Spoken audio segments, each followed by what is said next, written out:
Bonjour à tous, aujourd'hui on se retrouve dans la cuisine puisque je vais vous présenter ma nouvelle addiction du moment, le Banana Bread Healthy. Ce délicieux cake à base de banane est parfait pour un petit déjeuner, un goûter ou bien un snack post-entraînement. Vous me connaissez, on est toujours sur une recette facile, rapide et surtout délicieuse. Anaëlle Lopez, coach sportif et nutritionniste. Avec son statut d'athlète professionnel en bikini fitness, elle s'est dirigée naturellement vers le sport et la nutrition. Et après 5 ans d'études supérieures, elle a obtenu son diplôme pour devenir nutritionniste spécialisée dans le sport. Aujourd'hui, elle partage ses compétences au quotidien au travers de son travail et utilise également les réseaux sociaux afin d'aider les gens à devenir une meilleure version d'eux-mêmes. Pour réaliser ce banana bread, vous aurez besoin de 4 bananes bien mûres, 2 œufs, une compote de pommes sans sucre ajouté, du chocolat noir pour un petit peu plus de gourmandise. Essayez de prendre du 70% qui sera bien meilleur pour votre santé. De la farine T110 qui correspond tout simplement à de la farine semi-complète qui contient plus de fibres. Du lait de vache ou bien du lait végétal. Moi, pour le coup, je suis partie sur une version végétale à base d'amandes, sans sucre ajouté toujours. Un mélange de noix, vous pouvez prendre ce que vous voulez. Moi, pour le coup, je suis partie sur un mélange qui contient des cacahuètes, des noix, des amandes, des noix de cajou, du miel pour sucrer naturellement et enfin de la levure chimique. On commence la recette par préchauffer le four à 180 degrés. On va prendre un moule à cake. Moi, pour le coup, j'ai un moule à cake qui est en verre. Donc, pour ça, j'aurai besoin soit de le beurrer, soit de mettre un papier de cuisson. Mais si vous, à la maison, vous avez un moule à cake en silicone, c'est l'idéal. Allez, on commence par prendre un grand bol. On va écraser à l'aide d'une fourchette 3 bananes bien mûres. Plus vous avez des bananes mûres, plus ça va permettre de sucrer naturellement votre cake.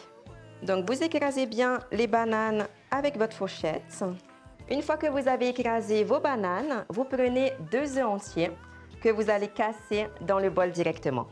Après ça, vous prenez une balance et vous y ajoutez 40 ml du lait de votre choix.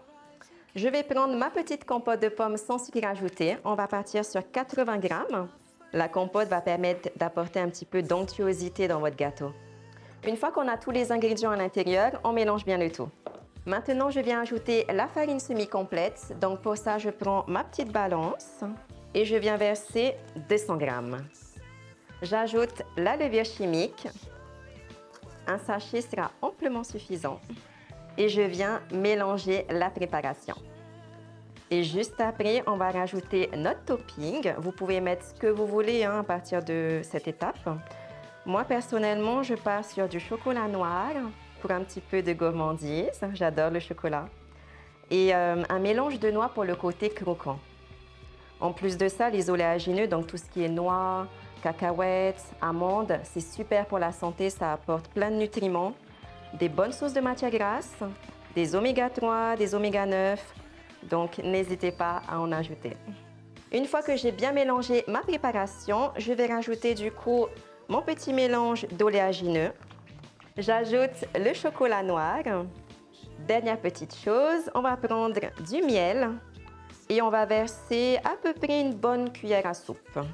Ça va permettre de sucrer naturellement notre super banana bread healthy. Je reprends le moule à cake et je viens verser tout simplement notre préparation à l'intérieur. On essaye de bien répartir du coup dans le moule à cake. Hop là! C'est optionnel, mais moi j'aime bien rajouter une petite banane par-dessus que je vais venir couper en deux en fait, juste pour le côté esthétique.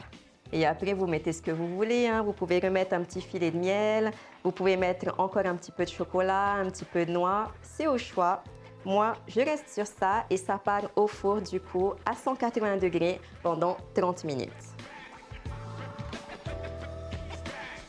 Et voilà, on a notre magnifique banana bread. Je me suis découpé une petite part et je vais rajouter un petit topping. Vous pouvez mettre ce que vous voulez. Je suis partie sur un petit fromage blanc nature et du beurre de cacahuète. Qui a dit qu'on ne pouvait pas manger sainement et manger quelque chose de gourmand en même temps? Et voilà, vous avez votre recette de banana bread que vous pouvez consommer au petit déjeuner avec un petit café ou bien au moment du goûter, que ce soit pour vos enfants, pour vos grands-parents ou bien pour vous-même, pour des petites envies sucrées, c'est l'idéal.